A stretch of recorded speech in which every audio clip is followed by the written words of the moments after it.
संपूर्ण जगाचं लक्ष वेधून घेतलेलं मराठा समाजाचं मनोज जरांगे पाटलांच्या नेतृत्वाचं आंदोलन आज यशस्वीरित्या महाराष्ट्राचे लाडके मुख्यमंत्री एकनाथजी शिंदे साहेबांनी आरक्षण देऊन हा निर्णय संपवला।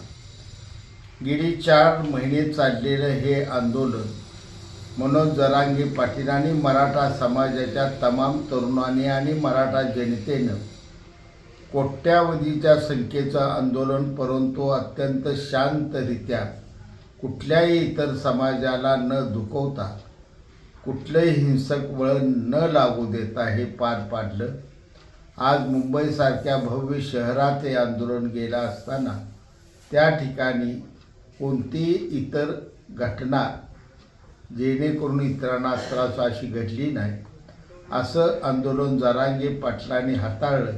एक सर्वसामान्य मराठा माणूस एवढं मोठं नेतृत्व करू शकतो हे एक जागतिक उदाहरण आज घडलेलं आहे आणि त्याला तेवढ्या संयमानं, तेवढ्या शांततेनं आणि तेवढ्याच अभ्यासपूर्ण पद्धतीनं या राज्याचे कणखर आणि लाडके मुख्यमंत्री एकनाथजी शिंदे साहेबांनी उत्तर देऊन संपूर्ण मराठा समाजाला आज एक न्याय दिला।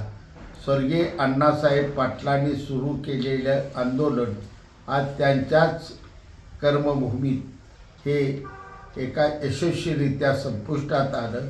आजपासून मराठा समाजाला ओबीसीच्या सर्व सवलती मिळायला सुरुवात होणार आणि थोड्याच दिवसात ज्यांच्याकडे दाखले नाहीत अशा सर्व मराठ्यांना हे आरक्षण मिळणार आणि तो निर्णयही मुख्यमंत्री एकनाथजी शिंदे साहेब यशस्वीपणे हाताळतील असा मला पूर्ण विश्वास आहे।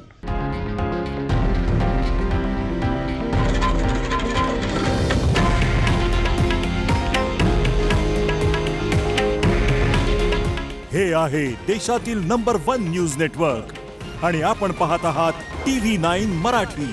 काळजी तुमची, हित महाराष्ट्राचं।